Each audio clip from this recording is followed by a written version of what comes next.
Armadvan fans have been eagerly waiting for the release of their favorite actor's directorial debut, Rocketry: The Nambi Effect. The film's trailer has already received a thumbs up from the audience. Set to hit screens worldwide on July 1st, Rocketry: The Nambi Effect captures the spy scandal that changed Nambi Narayanan's life forever and unravels the truth behind it all. Starring R. Madhavan in the eponymous role, the film has a powerful ensemble star cast comprising of acclaimed international actors like Phyllis Logan, Vincent Riotta, and Ron Donacci, and with special appearances by superstars Shah Rukh Khan and Surya. At a press conference to promote his maiden directorial venture, Rocketry: The Nambi Effect, Madhavan opened up about why he chose to make a film on astro genius Nambi Narayanan's life. मैं आपको बता दूं कि मैंने ये picture क्यों बनाया, खास करके दो वजह हैं। एक ये कि नम्बी नारायण नामक इंसान के साथ जो हमने किया वो सिर्फ इंडिया में नहीं, कोई भी देश में लोग अपने साइंटिस्ट के साथ नहीं करना चाहिए। इससे बड़ा जो है देश के साथ धोखा आप नहीं कर सकते। दूसरी बात ये है कि हम फिल्म वाले जो हैं बड़े बड़े बजट्स की पिक्चर बनाते हैं, हमेशा स्वतंत्रता संग्राम के बारे में बताते हैं, अपनी फ्रीडम के बारे में बताते हैं, मुग़ल फाइट के बारे में बनाते हैं। लेकिन एक और क्षेत्र है जहां इंडिया सबसे जहां इंडिया के अचीवमेंट को सराहा जाता है, सराखों पर रखा जाता है, और उसके बारे में हम नहीं कहते, और वो है साइंस एंड टेक्नोलॉजी। हमारे आईटी के हमारे जो इंजीनियर्स हैं, हमारे आईटी और जो टेक्नोलॉजी के एक्सपर्ट्स हैं, जो हमारे मेडिकल प्रोफेशनल्स हैं, और हमारे रॉकेट साइंटिस्ट जो हैं। अमेरिका अगर इंटरस्टेलर बनाता है, इंसेप्शन बनाता है, अपोलो 13 बनाता है, स्टीव जॉब्स की फिल्म बनाता है, तो हमको लगता है कि हाँ भाई, ये अमेरिकन में ये क्षमता है कि ये दुनिया को बचा सके, ये बड़े सुपरस्टार्स हैं, यही लोग जो हैं हमारी दुनिया को बचा पाएंगे। पर सच तो ये ऐसे ठोक के वहाँ पे हमारे यहाँ ऐसे हीरोज़ रोज पड़े हुए हैं जिनके बारे में हम नहीं बात करते, और इनके बारे में बात करना बहुत ज़रूरी है भाई साहब, क्योंकि मुझे लगता है कि हम इंटेलेक्चुअल कैपिटल खो रहे हैं हमारे देश के। और ये इंटेलेक्चुअल कैपिटल का मतलब ये है कि हर एक इंजीनियर को ये लगता है कि मैं बड़ा होऊंगा, यहाँ से बाहर जाऊंगा और मैं अपना देश का नाम बाहर रोशन करूंगा।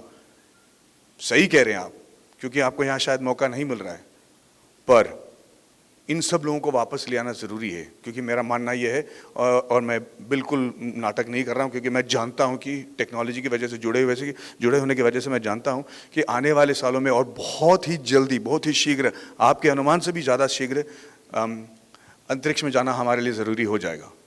अंतरिक्ष हमारी ज़िंदगी का एक बड़ा हिस्सा बनने वाला है।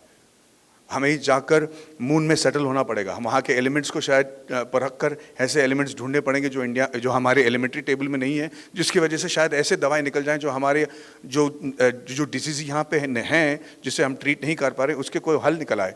हमें मार्स जाना ज़रूरी होगा। कहा जाता है कि पहले ज़माने में जिस इंसान के पास ज़मीन थी, जिसके ज़मीन पर उसका काबू था, कंट्रोल था, वो राजा था। उसके बाद जिन लोगों ने समुंदर पर कंट्रोल कर लिया, वो देश के सबसे माहिर और स्ट्रॉन्ग नेशन बन गए। फिर those that control the skies in the air, they started ruling the world and they were the most powerful nation. But now it is space, the final frontier. जिसको कंट्रोल होगा space के बारे में, जो space के बारे में ज़्यादा जानेगा और उसका कंट्रोल रख पाएगा, वही इस दुनिया में सबसे सर्वश्रेष्ठ नेशन रहेगा। और इंडिया में ये काबिलियत है। आप लोग शायद जानते नहीं, हमारा जो मंगल मिशन हमने पूरा किया है, जो पहली बार हमने सक्सेसफुल हुए हैं, एक at a cost which is less than Hollywood film, जो बाकी देश 900 मिलियन 600 मिलियन खर्च करके 35 बार 75 बार करके गए हैं, वो, और उनके पास 3 इंजन थे मार्स जाने के लिए, लिक्विड फ्यूल, सॉलिड फ्यूल और क्रायोजेनिक। इंडिया के पास सिर्फ सॉलिड और लिक्विड फ्यूल, और खास करके वो लिक्विड फ्यूल इंजन जो नम्बी नारायण ने बनाया। और इस इंजन, सिर्फ 2 इंजन की वजह से हम पहली बार में एक ऐसे सैटेलाइट को लेकर अंतरिक्ष में छोड़ आए जो 1 साल तक जाता रहा मार्स में, और मार्स में अब जाकर उसको कैप्चर कर दिया। वो हम इसलिए कर पाए क्योंकि हमारे पास पंचांग थी। पंचांग की वजह से हम ये तय कर पाए कि कौन से दिन, कितनी बजे, कितनी सेकंड, कितने मिली सेकंड में हमें रॉकेट लॉन्च करना चाहिए, ताकि अंतरिक्ष में जाकर जो हमारा सेलेस्टियल मैप ये बताता है कि मून की ग्रेविटी कहाँ पर है, सैटर्न की मून की ग्रेविटी कहाँ है, सन के रेस के ग्रेविटी की वजह से कौन सा असर पड़ेगा हमारे सैटेलाइट जो कि 40,000 किलोमीटर पर सेकेंड जा रहा है, वो हर चीज़ को 1 साल के लिए हम कैलकुलेट कर पाए बिकॉज ऑफ आवर पंचांग, और हम सक्सेसफुल हुए। और इसके बारे में हमने फिल्म नहीं बनाया, ऐसे लोगों के बारे में हम नहीं कह रहे हैं, क्योंकि शायद हमको लगता है कि ये सब मुमकिन नहीं है, सिर्फ अमेरिका में ये पॉसिबल है। इसी वजह से मैंने ये फिल्म बनाया। Rocketry The Nambi Effect is produced by Tricolor Films, Verghese Moulin Pictures and 27th Investments. The film is being distributed by UFO Movies and Red Giant Movies in India and will be distributed internationally by Yash Raj Films and Fars Film Co.